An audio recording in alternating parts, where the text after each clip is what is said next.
आइए ना।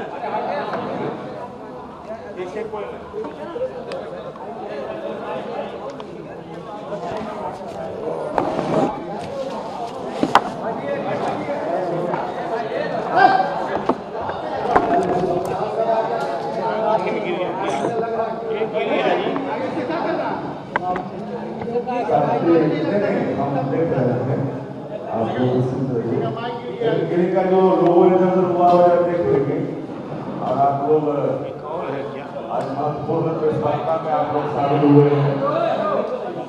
तो आप सभी लोगों को दिल की गहराइयों से आपके प्रति हम लोग आदर करते हैं।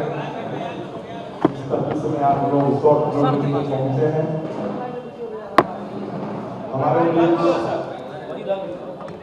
हमारे पार्टी के अरे भाई शांति बनाइए ना, इतना देर से आप लोग नहीं डिसऑर्डर हो रहे थे, शुरू होता है डिसऑर्डर में आ जाता है, पहले ऑर्डर में थे।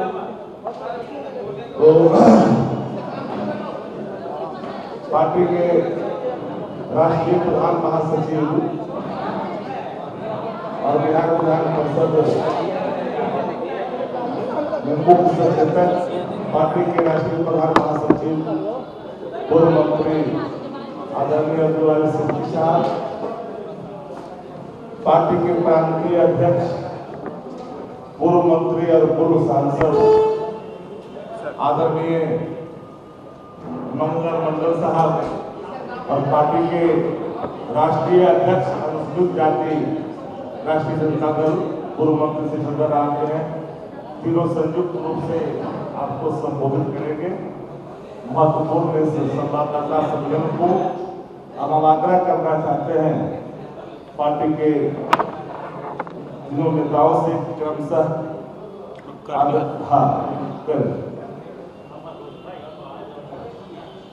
आवाज आती है। पत्रकार बंधुओं सभी को नमस्कार।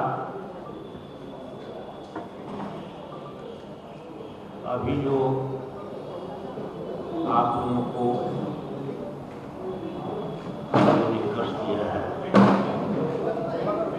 यहाँ आने के लिए, एक ही विषय है और विषय है 10 सर्कुलर रूट जो हमारी नेता आदरणीय श्री राबड़ी देवी के नाम से आवंटित है। वो खाली कराने के लिए 2 दिन पहले पुलिस फोर्स लेकर के एसडीपीओ गई थी।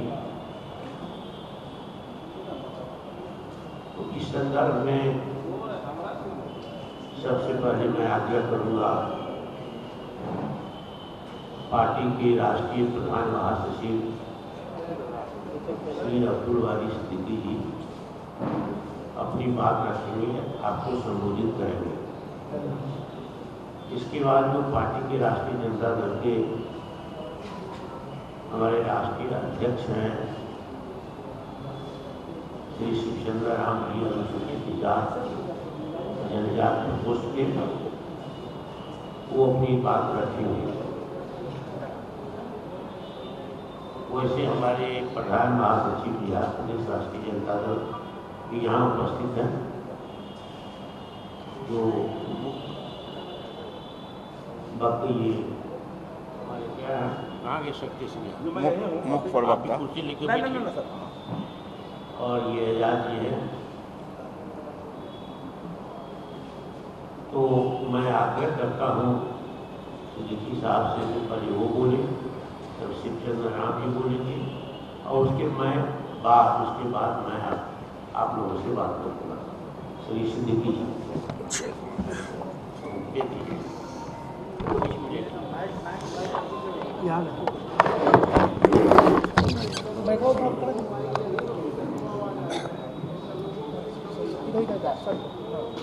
चले वाले बात करें। हाँ देखिए, अपने देश की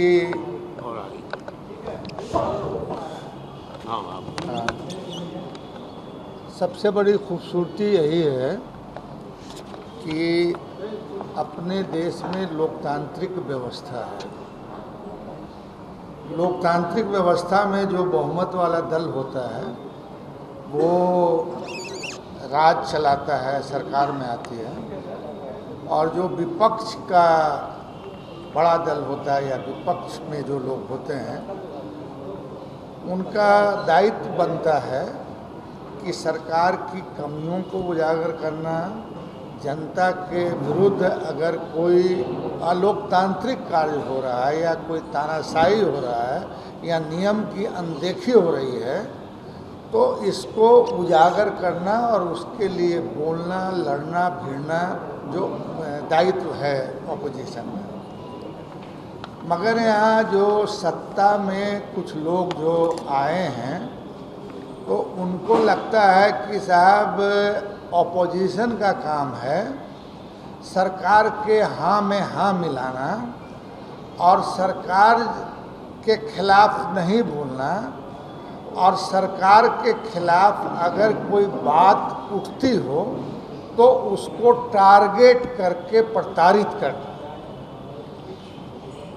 अब जब भी ऐसा हुआ है कि डेमोक्रेटिक सिस्टम में ऑपोजिशन को दबाने की कोशिश की गई है तो इस देश की आवाम ने उसको स्वीकार नहीं किया है, और स्वीकार उसके कई उदाहरण हैं, आप जानते हैं, उसको दोहराने की ज़रूरत नहीं है।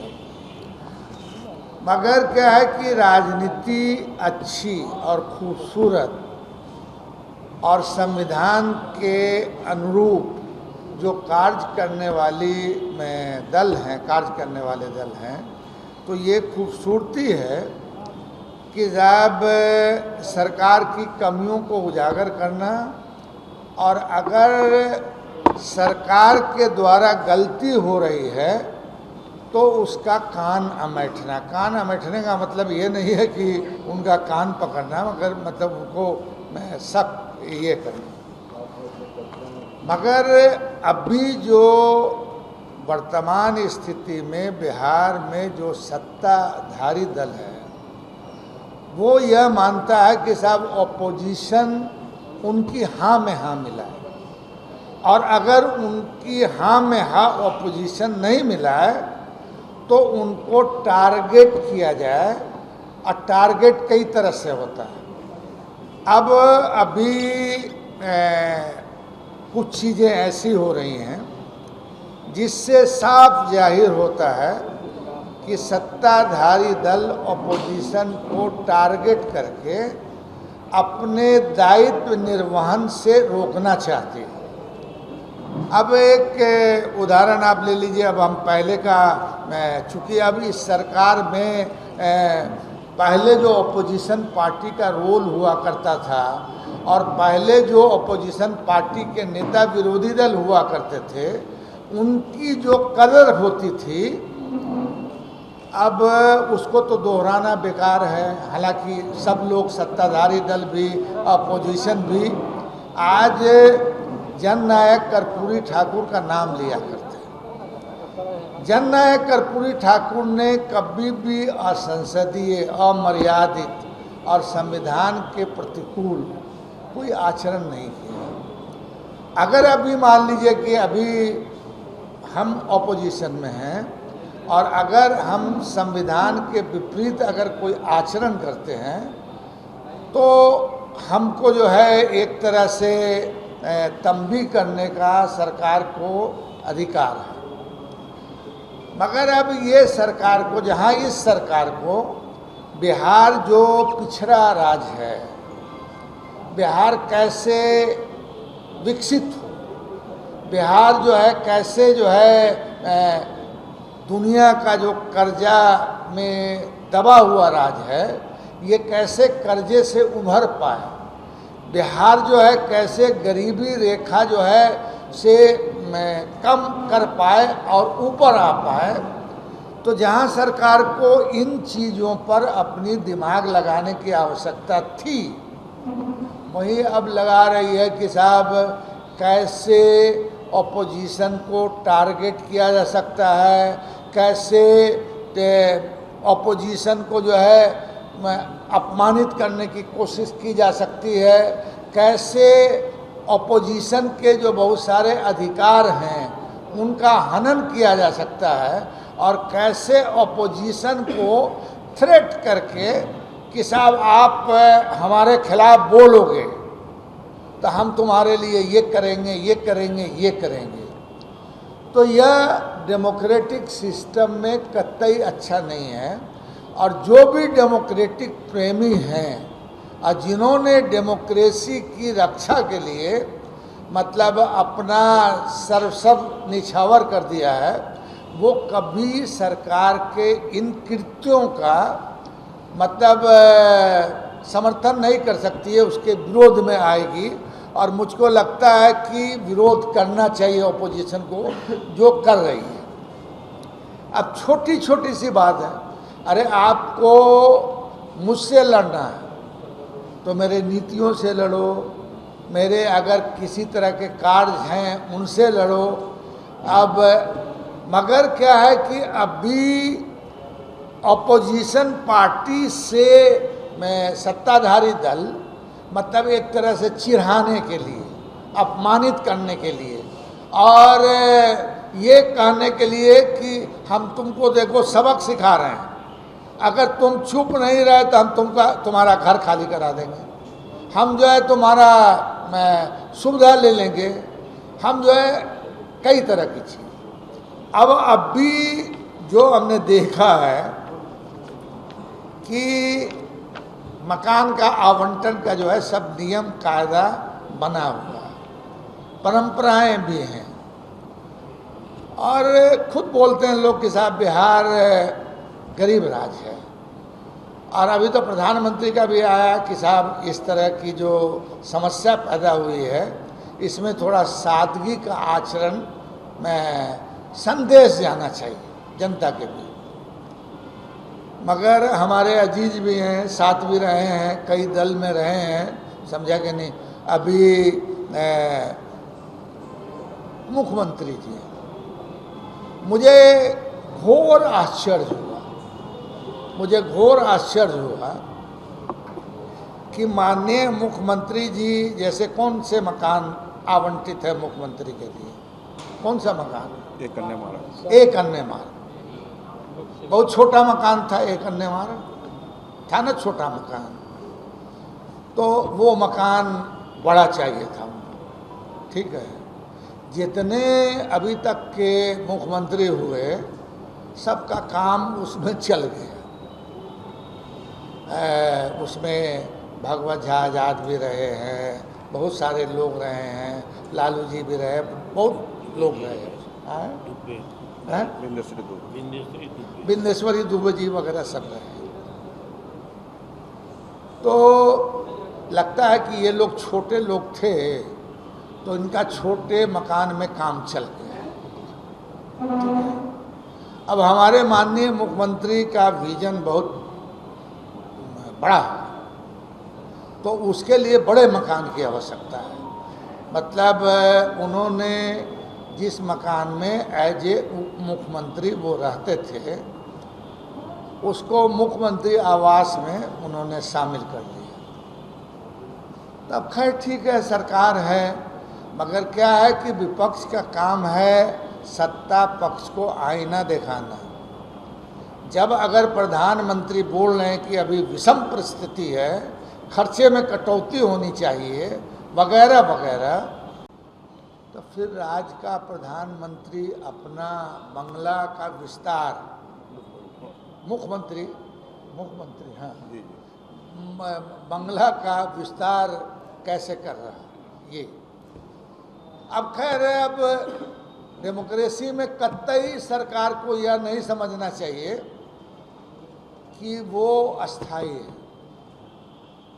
वो अस्थाई है, हर 5 साल पे चुनाव होता है, बहुमत वाली पार्टी सरकार बनाती है और फिर आता है। अब जिक्र नहीं करेंगे पुराने मुख्यमंत्रियों की, भोला पासवान शास्त्री की, जननायक कर्पूरी ठाकुर की, रामचंद्र दास की वगैरह वगैरह में इन लोगों, या थोड़ी देर के लिए मान लीजिए हमारे लालू जी की, अब देख लीजिए, अभी मुख्यमंत्री का जो बंगला है, अब कह सकते हैं हम कि कंपटीशन में अब हमारे माननीय मुख्यमंत्री का बंगला जो है प्रधानमंत्री के भी बंगले से बड़ा हो गया। प्रधानमंत्री के बंगले से बड़ा हो गया है। और पूर्व में जो उप मुख्यमंत्री के नाम से क्रमांकित था, जो हम बताया कि उसको इन्होंने मिला दिया मुख्यमंत्री के आवास में। हाँ, मुख्यमंत्री के आवास में मिला, पहले बता चुके हैं। सम्राट चौधरी ने बिहार की सबसे महंगी जमीन पर अपने आलीशान बंगले का विस्तार लगभग 15 एकड़ से अधिक में कर लिया है। क्या सम्राट चौधरी को मतलब राजनीति में और डेमोक्रेसी में लोक लाज बड़ी चीज़ है। अब इसको उन्होंने तिलांजलि दे दी या आत्मसात कर लिया, ये वो फैसला उन्होंने किया। बिहार में अभी तक उप मुख्यमंत्री के लिए जो 2 आवास क्रमांकित थे, उसमें एक 5 देश रत्न मार्ग इसमें चला आया और 3 स्टैंड रोड में दूसरा है 3 स्टैंड रोड, जिनमें 15 अप्रैल तक सम्राट चौधरी और विजय सिन्हा रहते थे। ये दोनों मकान उनसे पहले मुख्यमंत्री के तौर पर उन आवासों में तेजस्वी यादव, स्वर्गीय सुशील मोदी, तारकिशोर प्रसाद, रेणु देवी जी भी रही। लेकिन सम्राट चौधरी जी ने इतने बड़े मकान को अब किस बिना पे अपने में मिलाया है, ये तो वो सफाई देंगे, आप लोग पूछिएगा। और फिर उनसे ये भी पूछिएगा कि अभी की स्थिति में जो प्रधानमंत्री ने जो दिशा निर्देश दिया है कि साहब पेट्रोल कम करो, फलाना कम करो, साज सज्जा में कमी करो वगैरह, उसमें वो बढ़ोतरी किए हैं या कम किए, ये उनसे बिहार की जनता प्रधानमंत्री के निर्देश जो दिए हैं लोग को, उसके आलोक में जानना चाहती है। अब विजय चौधरी और विजेंद्र यादव जी मंत्री के हैसियत से पूर्व से जो आवंटित मकान है और मंत्री का दर्जा प्राप्त माननीय नेता प्रतिपक्ष बिहार विधान परिषद व बिहार की प्रथम महिला मुख्यमंत्री श्रीमती राबड़ी देवी जी के साथ एक अपरिपक्व मुख्यमंत्री द्वारा ऐसा पक्षपाती दुर्व्यवहार का बर्ताव शो करने वाला कार्य किया, क्या यह उनकी नैतिकता, आचरण और व्यवहार के अनुरूप है? सम्राट चौधरी में बिल्कुल भी न्यायिक चरित्र जो कहा जाता है वो इनके इस कृत्य से नहीं लगता है। और राजनीति में कभी भी ईर्ष्या, घृणा, द्वेष ये अच्छी बात नहीं होती है। मगर जब सरकार और सरकार का मुखिया ईर्ष्या, घृणा, द्वेष की राजनीति करे तो आप समझ सकते हैं कि लोकतांत्रिक व्यवस्था में जो लोग उनको आईना दिखाने वाले हैं उनके प्रति उनका क्या रवैया होगा आप समझ सकते हैं। तो हम इस मार्फत मतलब इनके कृत्य के मार्फत बिहार की जनता को भी यह सचेत कर रहे हैं कि साहब ये जो है ईर्ष्या, घृणा, द्वेष के भावना से काम कर रहे हैं। ईर्ष्या, घृणा, द्वेष के भावना से काम करने वाली सरकार न कभी अच्छी होती है, न समाज के लिए अच्छा सोचती है और न समाज के लिए अच्छा करती है। अब आगे आइए, अब बताते हैं बहुत सारे लोगों के बारे में। अब सम्राट चौधरी ने उप मुख्यमंत्री के लिए क्रमांकित 5 देश रत्न मार्ग को एक अन्य मार्ग में क्यों मिलाया है, तो इनका उनको स्पष्टीकरण देना चाहिए कि साहब हमारा जनता दरबार में लाखों लोग आते हैं, उनको रहने का, खाने का, फलना का हम इंतजाम करते हैं, इसलिए हमने बड़ा कर लिया है। उप मुख्यमंत्री के नाम से क्रमांकित मकान जो था अब बदल गया होगा, जब ले लिए उसको तो अब दूसरा उप मुख्यमंत्री के नाम से मकान होगा जो एक अन्य में मार्ग में मिलाया गया। क्या सम्राट चौधरी जी मुख्यमंत्री आवास का नाम बदलकर लोक सेवक आवास रखा है ना, लोक सेवक आवास है?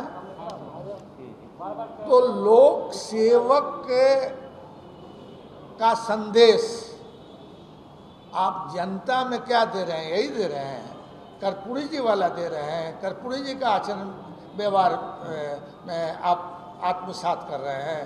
लालू जी वाला जो गरीबों को में के साथ चटाई पे बैठते थे, खटिया पे बैठते थे, उसका दे रहे हैं। क्या दे रहे हैं? बीजेपी के राष्ट्रीय अध्यक्ष नितिन नवीन से 3 टेलर रोड, अब कौन कौन लोग हैं, मतलब जब भी सरकार शपथ लेती है, शपथ क्या लेती है कि बिना भेदभाव के हम काम करेंगे।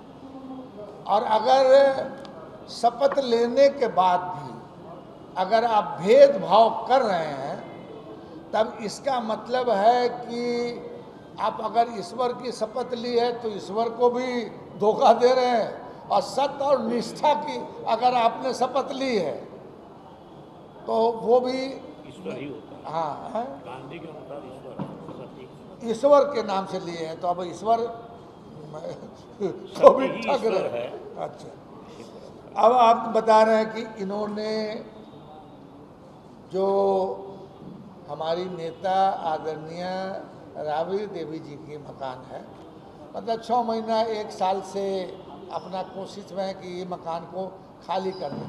हमको लगता है शायद ऐसा कि ये जो अभी किस मकान को इन्होंने अपने में मिलाया है, किस मकान को मिलाया है? 5 देश रत्न। 5 देश रत्न। मुझको लगता है कि इसमें भी इनका काम नहीं पूरा हो रहा है। हालांकि कहने को उन्होंने अभी जो है जिस मकान में पूर्व मुख्यमंत्री, नेता प्रतिपक्ष विधान परिषद रह रही हैं, उसको लगता है कि या तो पहले इस मंत्री के नाम से आवंटित करा के और फिर इस मकान को भी मुख्यमंत्री आवास में समेट ले। इतना बड़ा काम है, इनको तो समेटने में थोड़ा आसान होगा। अब किन किन लोगों का मकान अभी तक इन्होंने कोई ना नोटिस दिया, ना खाली करवाया है वगैरह, तो हमने पहले ही कहा कि सरकार की दृष्टि समदृष्टि होनी चाहिए, चाहे सत्ता पक्ष हो या विपक्ष हो, आम जनता हो या लाट साहब, उसके लिए बराबर का होना चाहिए। तो अब जानना चाहते हैं हम सरकार से कि नितिन नवीन जी किस हैसियत से रह रहे हैं मकान, सरकारी मकान में रह रहे हैं, बड़े मकान। दूसरा, तरैया के विधायक जनक सिंह को मंत्री का आवास 28/10 हार्डिंग रोड आवंटित है, उसमें वो रह रहे हैं, किस हैसियत से? पूर्व विधायक ज्ञानू जी किस हैसियत से रह रहे हैं? देवेश चंद्र ठाकुर जी, ये तो एमपी हो गए, वहाँ भी मकान मिला होगा। यहाँ भी जो है ये मकान था टेलर रोड का लाता शायद, उस मकान वो देवेश चंद्र जी के साथ हैं। पूर्व मंत्री राजू सिंह 11/13 मैंगल्स रोड में, अगर इन लोगों को नोटिस दिया है तो आप लोग पूछिएगा, उसकी कॉपी मांगिएगा और बड़ी कृपा होगी कि हमको भी उपलब्ध कराइएगा आप लोग। उसके बाद करणजीत सिंह विधायक हार्डिंग रोड आवास में किस हैसियत से रह रहे। Manorama Devi 20/B Harding road में किस हैसियत से रह रहे। पूर्व मंत्री कृष्ण कुमार मंटू 17 हार्डिंग रोड में किस हैसियत से रह रहे। दीपक कुमार रिटायर्ड IAS हैं, तब वो कहेंगे कि प्रधान सचिव बन गए हैं तो हो सकता है उनको आवंटित रिन्यूअल करा दिया गया हो, मगर बड़ा मकान है, वो भी उनको सफाई देना चाहिए कि किस हैसियत से वो रह रहे हैं। सांसद संजय झा कितना दिन हुआ सांसद बने, ये M स्टैंड रोड में किस हैसियत से रह रहे हैं। और लिस्ट बड़ी है। उपेंद्र कुशवाहा जी 24 स्टैंड रोड में किस हैसियत से रह रहे हैं। क्या उन्हें आवास खाली करने के लिए नोटिस दिया गया है इन लोगों को। क्या सभी विधायक जो केंद्रीय पूल के बंगलों में अनधिकृत रूप से रह रहे हैं, उन्हें MLA फ्लैट में अलग से आवास क्या आवंटित नहीं किया गया है, और अगर आवंटित किया गया है तो आवंटित मकान में क्यों नहीं गए हैं, और फिर सेंट्रल पूल के मकान में किस तरह से रहा। आयोगों के कितने सदस्य हैं जिनको सरकारी आवास दिया गया है। JDU के IT सेल और उसके मुखिया किस हैसियत से सरकारी आवास में रह रहे हैं। मंत्री नंद किशोर राम को इसी सरकार ने 11 मई को 11 हार्डिंग रोड आवास आवंटित किया था। उसी मंत्री को दोबारा 27 मई को 10 सर्कुलर रोड आवास आवंटित किया गया है। क्या यह इस विवाद में डालने के लिए एक दलित मंत्री को जानबूझकर जो आवंटित मकान था, जो आवंटन हो गया, उसके बाद फिर ये जो 10 सर्कुलर रोड क्यों आवंटित किया गया, क्या वजह है। तो सरकार को ट्रांसपेरेंट काम करना चाहिए, मगर इस सरकार को ट्रांसपेरेंट काम करने में विश्वास नहीं रखती है। ये कहती है कि साहब हम टारगेटेड पॉलिटिक्स करेंगे, घृणा का पॉलिटिक्स करेंगे, द्वेष का पॉलिटिक्स करेंगे और कई तरह की चीज़ें। अब इतिहास गवाह, कभी भी घृणा, द्वेष, नफरत के जरिए राजनीति करने वाले लोग समाज में सफल नहीं हुए। ये एक तो सरकार में असफल हैं और डंका जो पीट रहे हैं जीत का, वो जनता बिहार की जान रही है कि किस तरह से जीते हैं और कौन सा आदर्श आचार संहिता का उन्होंने किस तरह से उल्लंघन किया है। अब तो पूरे देश में ये मामला उठ रहा है। अब पूर्व मुख्यमंत्री को कोर्ट का आदेश है कि पूर्व मुख्यमंत्री को बंगला आवंटित नहीं किया जा सकता। कोर्ट ने किया है ऐसा, हाई कोर्ट ने। तब ये जानना चाहेंगे कि अगर हाई कोर्ट का आदेश है तो माननीय नीतीश कुमार जी को और जीतन राम मांझी जी को हाई कोर्ट के आदेश के विपरीत आचरण करने के आलोक में क्या सरकार ने मकान खाली करने के लिए कोई नोटिस दिया है क्या? एक और दिल्ली में बड़ा बड़ा मकान भी है इन लोगों को। अब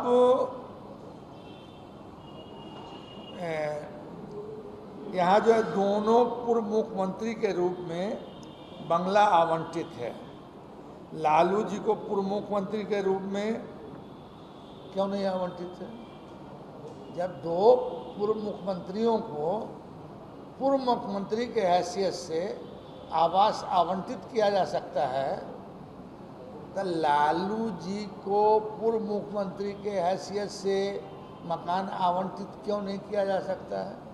और अगर नहीं किया जाता है तो नियम तो समदृष्टि वाली होनी चाहिए ना।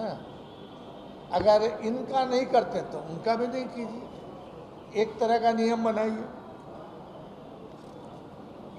राबड़ी देवी जी नेता प्रतिपक्ष, लोकतांत्रिक व्यवस्था में सदन नेता और नेता प्रतिपक्ष दोनों को एक तरह से जो है माना गया है डेमोक्रेसी में कि बिना विपक्ष के डेमोक्रेसी का कोई माने नहीं। अब उन चीज़ों को अगर ये तोड़ रहे हैं तो किसी को भी समझना चाहिए कि सत्ता किसी का बपौती नहीं होता। सत्ता आती है, जाती है, और सत्ता में आपके वही काम याद किए जाते हैं जो आप अच्छे काम करते हैं, वो याद किए जाते हैं। और जो टारगेटेड काम करते हैं इसको आम जनता भी पसंद नहीं करती है, और आम जनता यह कह रही है कि साहब जानबूझ के लालू यादव को, राबड़ी देवी को टारगेट किया जा रहा है। इतिहास गवाह है कि जब टारगेटेड पॉलिटिक्स हुई है तो उसके विरुद्ध जनता खड़ी हुई है और 2/3 मेजॉरिटी में टारगेटेड पॉलिटिक्स करने वाले लोगों को हराया। अब ये लोग तो पिद्दी हैं, बड़े लोग अब स्वर्गीय हो गए, उनके विरुद्ध हम लोगों ने भी आंदोलन किया, सारे दल के लोगों ने किया, बड़े बड़े लोग किए, जौहर साहब, चौधरी साहब, मधु दंडवते, SM जोशी, लोकनायक जयप्रकाश नारायण वगैरह वगैरह। ठीक है, अभी इतनी बड़ी हैसियत के लोग नहीं हैं, मगर उनके आदर्श हैं और उनका बताया हुआ मार्ग है। उस मार्ग पर चल के एक बड़ा आंदोलन तो तैयार होगा, जनता के बीच जाएगा लोग, और इनकी दोहरी चरित्र का। अरे अभी आप मुख्यमंत्री बने थे, आपको ये सब कंट्रोवर्सी में पढ़ने की आवश्यकता नहीं थी। आपको करना था गांव के लिए, गरीब के लिए, गुरबा के लिए क्या आप कर रहे हैं उस पर फोकस करना चाहिए था। उस पर फोकस नहीं है। ये समझ रहे हैं कि हम जिंदगी भर लालू जी को, राबड़ी देवी को, तेजस्वी को, राजद को टारगेट करेंगे तो हम सत्ता में सलामत रहेंगे। यही भूल हम लोगों से भी थोड़ी हुई थी, तो आ गई ना 2/3 मेजॉरिटी में श्रीमती इंदिरा गांधी आई थी। तो एक चीज़ और हम बताना चाहेंगे कि ओछी राजनीति जो होती है इसको कोई पसंद नहीं। हमारे अजीज हैं सम्राट चौधरी, हम सोचा था कि उनको मोबाइल से बोलें, मगर फिर हम सोचे कि भैया पद पे जो बैठ जाता है तो सबसे बड़ा हो जाता है, तो वो कहीं हम ही को बुद्धि सिखाने लगे। तो हमने सोचा कि आपके मार्फत मुख्यमंत्री को भी संदेश चला जाए, इनकी पार्टी को भी संदेश चला जाए, और बिहार की जनता जो मालिक है उसको भी संदेश चला जाए। राजनीति में लोक लाज कि अगर तिलांजलि किसी ने कर दिया तो समझिए डेमोक्रेसी का भट्ठा बैठ जाता है। और लोक लाज बड़ी चीज है। उस लोक लाज की यह सरकार तिलांजलि दे रही है। अब पता नहीं कौन इनको, अब पता नहीं, वो एक कहता ना कि नया मुसलमान प्याज गप गप खाता है कि ताकि बुझे कि साहब ये खांटी मुसलमान हो। अब इनको कौन गपागप प्याज खिला रहा है, ये इनको समझना चाहिए। हमारे अजीज हैं, हम अभी भी कहेंगे कि डेमोक्रेटिक सिस्टम का आदर करना हमारा और तुम्हारा दायित्व है, सत्ता पक्ष का विपक्ष का। और अगर आप डेमोक्रेटिक सिस्टम में किसी को टारगेट करके पॉलिटिक्स करते हैं तो टारगेट पॉलिटिक्स कभी ना अच्छा हुआ है ना होगा, और इसका सजा आपको भुगतना पड़ेगा। अरे धीरे आपको बुलाया, अरे इनको आपको आमंत्रित किया गया है, जिनको जिनको बोलना उनको सुनिएगा ना। अभी तो बात कर ही रहे थे, अरे बता दिया तो और लोग की बात सुनिए आप। हो गया अभी इनकी बात नहीं हुई, नहीं, ये हम दे देंगे। इसमें जो ये लिस्ट बात में देंगे, ये हम दे देंगे, फोटो स्टेट कराके। अभी नहीं देंगे, 12 बजे के अभी हम भेज देंगे आपको। जो सूची है, जो लोग इंटाइटल्ड नहीं हैं और जो लोग एक्स हो गए हैं, वो लोग किस हैसियत से। आप सबकी बात सुन के जाइए। अभी विस्तार से राष्ट्रीय प्रधान महासचिव जी ने पार्टी के रखी है आपके यहाँ, उदाहरण के साथ बात रखी है। अभी शिवचंद्र राम जी हमारे जो अनुसूचित जात जनजात के राष्ट्रीय अध्यक्ष है प्रकोष्ठ के, वो अपनी बात करेंगे, फिर हम 2-4 शब्द आपसे बात करेंगे, इसके बाद खत्म। ये बात संकेत मैंने पहले ही आपको दे दिया। श्री शिवचंद्र राम माइक इधर रखा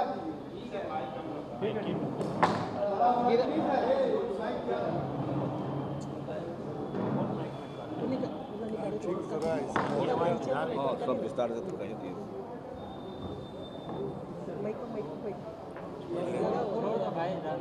निकाल के दे दीजिए हमको। ठीक है, ले लीजिए राजेश। सेकंड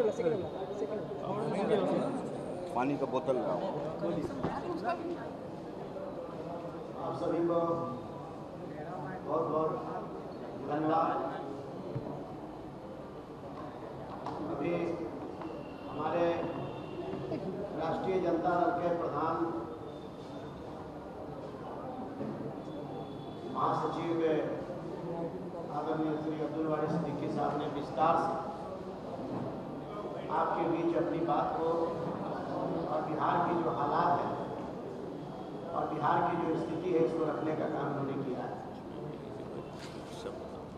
हमारा साफ कहना है कि आज जो आवास से लेकर के बंगला को लेकर के जो ये राष्ट्रीय भारतीय जनता पार्टी और एनडीए की जो सरकार है ये नाटक कर रही है और बिहार का मूलभूत जो सुविधाएं हैं, जो बिहार के लोगों के लिए जो वादा था, उसको भटकाने के लिए इन्होंने जो है आवास का आवंटन की बात कर रही है। हम ये पूछना चाहते हैं बिहार के मुख्यमंत्री जी से कि आपने आदेश संख्या, सरकार का आदेश संख्या 70 11 मई 2026 को आपने 8 मंत्री को आवास आपने आवंटन कर दिया और पुनः कौन सी ऐसी स्थिति आई जो आप जो है कि 27/5/2026 के जो आदेश संख्या 75 ये आदेश स्वीकार करके और दलित का बेटा श्री नंद किशोर राम जी को आपने मोहरा बनाया और मोहरा बना करके और आपने दी कि 10 नंबर जो है बंगला को आपने देने का काम किया। दलित मंत्री नंदकिशोर राम जी के साथ भारतीय जनता पार्टी ये खेला खेल रही है। हम तो ये पूछना चाहते हैं, मंत्री जी से भी पूछना चाहते हैं कि मंत्री जी, आप बाबा साहब भीमराव अम्बेडकर, आप जो संत रविदास, वीर चौहरमल, बिरसा मुंडा, गाडगे बाबा, सरदार उधम सिंह के विचार पर चलने वाले लोग हैं, कौन सी स्थिति आपकी आ गई कि 8 मंत्री में आपको सबका आवास ठीक रहा और आपका आवास 21 नंबर जो है हार्डिंग रोड आवास, आपको किस कारण आपको खाली किया गया? या आपने खाली किया क्या? वहां पर स्त्री भूल भुलैया सिनेमा का रहस्य था क्या? जो आप जो है क्या उसमें भूत प्रेत था क्या? क्या आपको इतना डर लगा और आप उस आवास को छोड़ कर करके और आपके ऊपर जो दूसरा जो है आमंत्रित करने का काम किया गया? जबकि यह बिहार मां सीता की आस्था और त्याग और धैर्य और सम्मान की धरती है।